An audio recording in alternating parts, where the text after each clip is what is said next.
en ayant la conviction que ce que vous dites, c'est réel, vous y croyez. Parce que si... Non, c'est comme ça que tu parles. Non, je ne le fais pas exprès. Je vous jure que je ne le fais pas exprès. Quand je parle, vous avez l'habitude de croire que j'engueule les choses ou bien que je crie, alors que je parle avec le cœur. Je ne le fais pas exprès. Donc c'est la même chose. Si vous n'êtes pas convaincu de ce que vous dites, comment vous pouvez convaincre les autres? C'est impossible. Donc il faut d'abord croire en vous-même, croire en ce que vous dites pour essayer de convaincre les autres. C'est tout cela. Nul n'est convaincu s'il n'est pas lui-même. Voilà. Enfin, mes propos sur certains points, notamment le fait d'avoir confiance en vous, parce que c'est très important et tout. Et vous verrez, par exemple, elle qui a gagné Reine des grandes écoles l'année dernière, certes elles étaient toutes belles, on ne pourra pas dire que c'était elle qui était la plus belle, mais c'est parce que genre, elle a eu foi en elle et elle savait ce qu'elle voulait, et c'est très important. Et nous verrons que dans toutes les activités que nous aurons à entreprendre, le fait de vouloir est vraiment très important. Donc mettez-vous dans votre tête que, certes vous êtes d'abord là pour vous amuser, mais vous devez donner le meilleur de vous. Donc amusez-vous bien, surtout ne soyez pas crispés si vous avez des questions, tout ça là.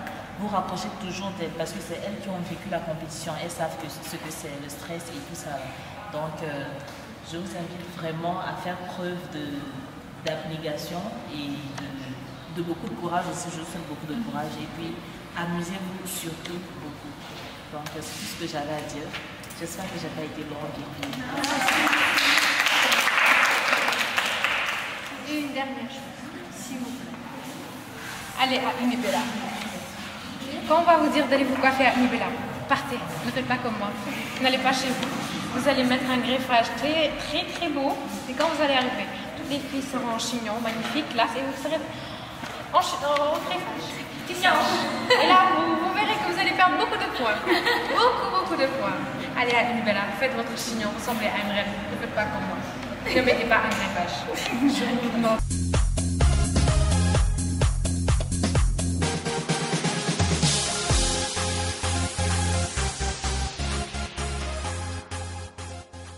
Vous savez maintenant, toutes les filles sont jolies. Vous avez remarqué? Toutes jolies. Il suffit juste d'entrer dans certains endroits et de ressortir. Tu es magnifique. À des degrés différents, mais toutes jolies. Ce qu'il faut faire, il faut savoir ajouter de votre beauté autre chose. À part l'intelligence, il y a quoi? Savoir faire la cuisine. Est-ce que vous savez faire la cuisine? C'est très important. C'est très important. Regardez. Non mais attends. Dans chaque maison, il faut qu'il y ait un endroit pour cuisiner. Ma chérie, tu vas où? Il y a un endroit pour faire la cuisine. Vous aimez toutes manger. Et de la bonne bouffe. Tout le monde aime ça.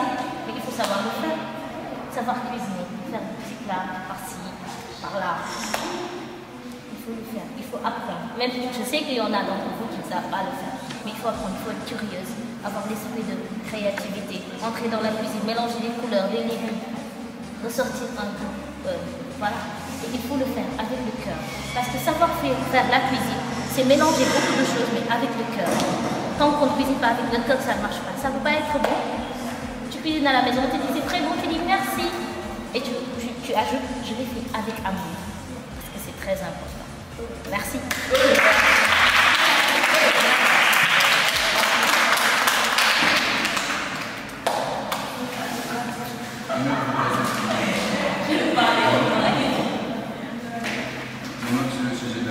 Personne ne me dirait dire. D'abord, je commence par m'excuser parce que j'ai la voix un peu éraillée. Bon, la question est la suivante. Que pensez-vous d'une parité totale? Pensez-vous qu'une parité totale soit adaptée au contexte africain? Enfin, avant de commencer, moi je dirais à chaque peuple sa culture, sa civilisation, mais bien sûr ses mœurs. Donc, nous sommes africains, nous savons tous que nous sommes des Africains. Nous avons été dominés d'une culture. Personne ne peut venir à ça. Les Africains, ils vivent, ils ont leur culture. Et nous, Africains, on a notre culture. Chez nous, en Afrique, la femme, elle est synonyme de soumission. C'est la valeur culturelle de la femme. Et en Europe, actuellement, nous assistons, pour ne pas trop parler leadership féminin. C'est vrai, je suis tout à fait d'accord avec ça. Mais regardez ces 5 ans. Qui peut me dire qui sont égaux? Personne. Dans la vie, chacun a son grain de sel à ajouter. Chacun peut donner. Chacun peut faire quelque chose de créatif. Mais on n'est pas. Soyons unanimes là-dessus. On n'est pas du tout égaux. Les hommes sont là. La femme peut être là, bien sûr, pour assister l'homme. Lui conseiller, mais l'homme reste toujours l'homme. Ça, c'est bon. Je suis femme, mais bien sûr, je peux bien sûr défendre aussi le leadership féminin. Mais en me basant sur la culture que qu'on m'a donnée, je dirais qu'en Afrique, c'est pas du tout facile de parler de parité entre hommes.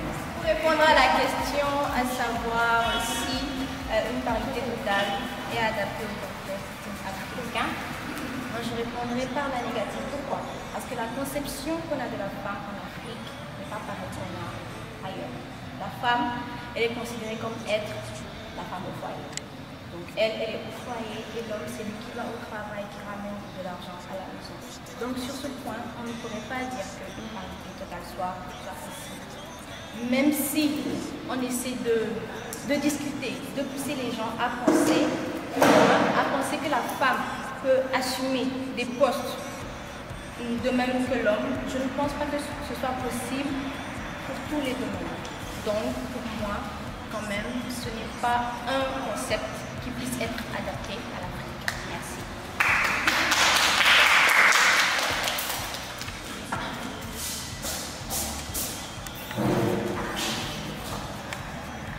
Moi, je voudrais que ce soit adapté à l'Afrique.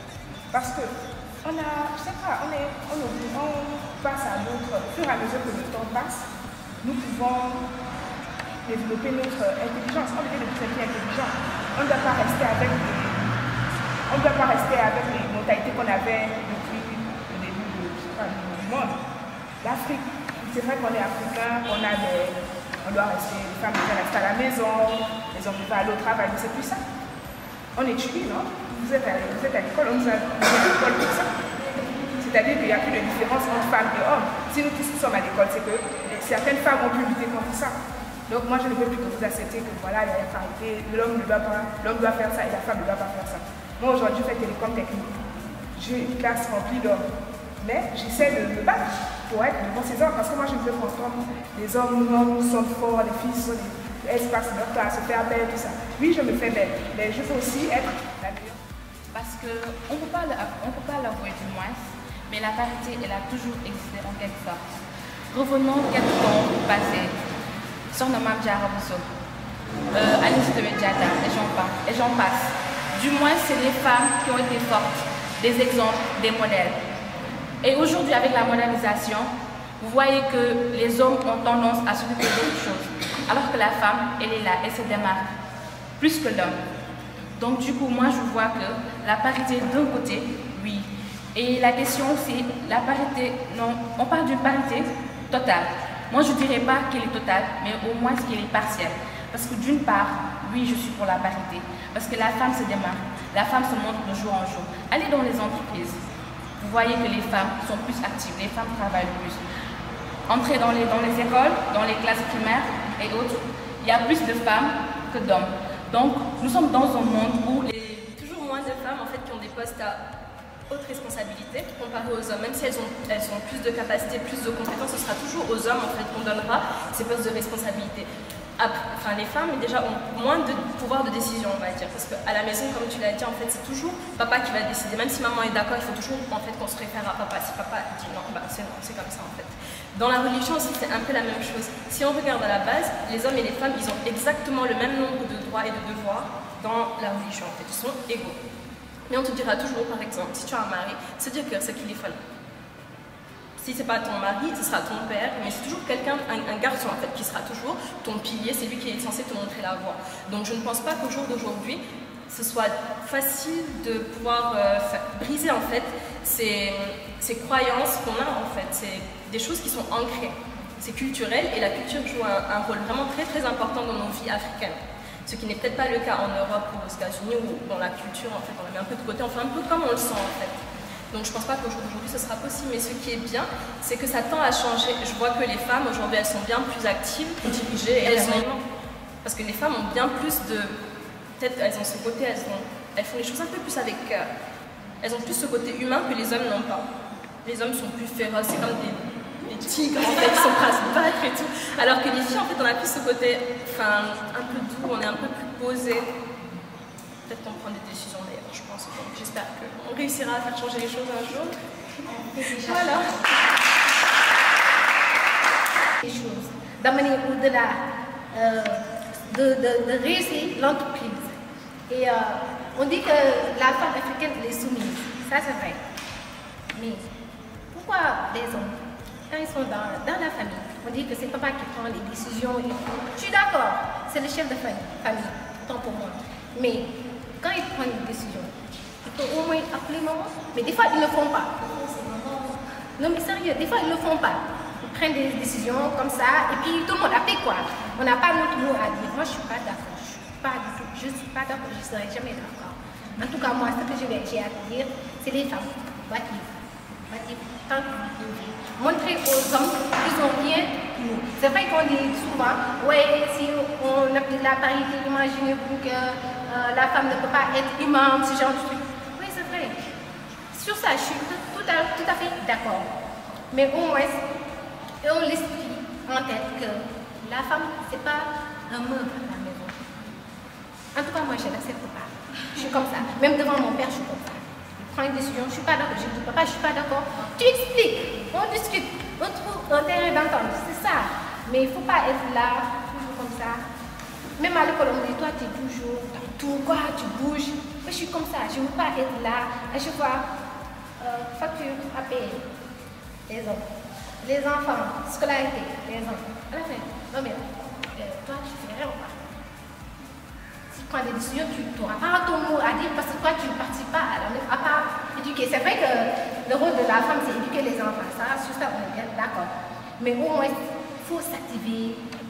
C'est vrai qu'on peut ne pas être instruite, mais pourquoi pas faire de la commerce et se motiver, je ne sais pas, trouver quelque chose à faire, au lieu d'être là, à la cuisine. À part ça, par la cuisine, il n'y a rien à faire. Devant la télé, tu regardes les feuilletons, même dans les feuilletons, tu vois que les femmes sont toujours devant. Au moins, c'est ça qui fait quand même. C'est ce que j'aime. Les ménages sont temps, mais c'est maman qui s'occupe des enfants, qui fait la cuisine, qui paye les études de ses enfants, qui fait pratiquement tout maintenant. Et c'est vraiment valable pour la plupart d'entre nous. Bien vrai que papa est toujours là, il s'occupe de nous, et dans les entreprises aussi, on voit qu'il y a plus d'hommes que de femmes. Mais derrière tout grand homme, il y a toujours une grande dame qui est derrière. Et c'est nous, les femmes, qui poussons les hommes à venir, à amener des choses à la maison, qui les poussent à avoir plus de majorité et tout. Alors je me dis que la parité est bien possible pour nous. Et c'est grâce à nous que les hommes avancent. Mais quand je vous ai tout écouté, je pense que nous, les femmes d'aujourd'hui, on peut faire que ça avance, on peut faire en sorte qu'on soit même plus égalité que les hommes. Moi, je ne peux pas admettre le fait qu'un homme me dise ce que je dois faire, qu'il me dise fais ça, fais ci, qu'il décide pour la maison. On doit décider ensemble. Je ne peux pas admettre ça, parce que moi j'ai été élevée par une lionne. Ma mère c'est une lionne, je n'ai pas eu de femme paternelle. Ma mère c'est une femme combattante. Et je suis un peu comme elle. Ça fait juste quelques temps que j'ai décidé de me calmer un peu, parce qu'avant j'étais tout le temps contre les hommes, à chaque fois je me battais. Quand j'étais petite, il fallait toujours que je cours plus vite que les garçons. J'ai jamais admis qu'un homme soit plus fort que moi. Tout le temps il faut que je me batte pour être plus forte que lui. Il n'y a qu'en France où c'est possible. Parce que quand on voit l'image de la femme qui a augmenté au fil des années, avant la femme elle est passée de femme au foyer à femme indépendante qui a un boulot, qui s'occupe de ses enfants. En Afrique ça va être très difficile. Parce que du point de vue culturel, c'est l'homme qui décide et c'est la femme qui est à la maison avec les enfants. Mais nous, femmes d'aujourd'hui, on devrait se combattre pour faire en sorte que désormais, on décide avec les hommes. Les hommes décident, mais ils nous demandent aussi qu'on discute ensemble. C'est vrai qu'on a tous besoin d'un homme pour nous rassurer dans la vie. On a besoin d'un homme pour nous réconforter quand ça ne va pas. C'est le pilier de la maison, c'est vrai. Mais derrière chaque grand homme se cache une femme. Chaque roi a besoin de sa reine, mais on doit apprendre à vivre ensemble, discuter et ne plus laisser les hommes nous diriger. Pour moi, c'est un pacte, c'est un immense leurre politique. D'après moi, c'est un immense leurre politique. Parce que ça veut dire que la femme est égale à l'homme. Ça, on l'a déjà prouvé il y a vraiment longtemps. Durant la guerre, quand les hommes étaient à la guerre, c'était les femmes qui étaient là. On n'a vraiment pas à en parler parce que là, on n'a rien à prouver. Peut-être sur le plan professionnel. Parce qu'on dit que là, un poste qu'occupe un homme, une femme peut occuper ce poste aussi. C'est totalement vrai. Donc, on n'a rien à prouver. Mais la place de la femme, c'est à la maison. C'est pas qu'on est soumise. C'est pas qu'on ne représente rien. Non. C'est une question de complémentarité en fait. Tout ce que l'homme a de bas, c'est la femme qui doit compléter. Tout ce que la femme a de bas, c'est l'homme qui doit compléter. C'est une question de complémentarité. Que ce soit à la maison, dans les entreprises et partout ailleurs. Le poste qu'occupe la femme ou l'homme, ce doit être un mérite. Si tu occupes ce poste, ce doit être parce que tu le mérites, pas parce que tu es un homme ou une femme. Non, non. Ce doit être parce que tu le mérites. Bon, c'est ça. En fait, parce qu'on est aujourd'hui dans un monde où les choses évoluent avec la mondialisation et tout. Et aussi, on est dans un monde où les choses deviennent de plus en plus difficiles, la vie devient de plus en plus chère. Si on laisse aux hommes seuls de s'occuper des frais de la maison et tout, ça va être aux hommes le soin de s'occuper tout seul de la maison, ça ne va pas passer. Ça ne va pas passer, il faut qu'on y mette le chien un peu. Et il faut que les femmes commencent à s'affirmer, ce qui est le cas aujourd'hui. Parce que si vous vous réveillez vers 7 h du matin, je ne pense pas que vous le ferez un jour. Un jour, je suis allée voir ma grand-mère dans le banlieue. Quand j'ai pris les voitures à parler là-bas, je n'ai vu que des femmes. C'était à 7 h et quelques comme ça. Ce sont des femmes qui se réveillent le matin pour aller bosser, pour s'occuper de la maison et tout. Donc je vois que vous remarquerez qu'aujourd'hui on est dans ce sens-là, aller vers la parité.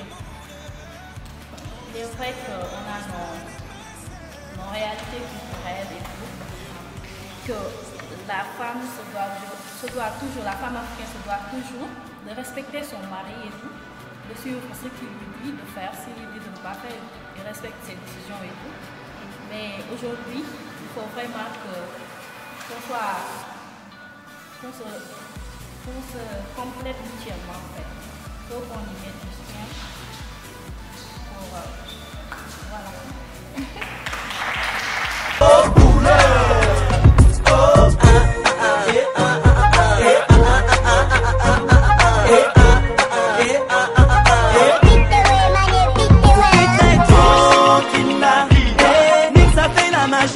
Je te dis c'est tranquille. Jerry on sur le beat est venu vous faire danser de fiable. Les enfants vous ont chanté le dernier cri du vampire. Oh, fais voir ton démo. Où est ton démo? Montre que tu n'as le démo. Pourquoi tu me démo? Je veux seulement voir ton démo. Fais voir ton démo. Montre que tu n'as le démo. Pourquoi tu me démontes? Je veux seulement voir ton démon.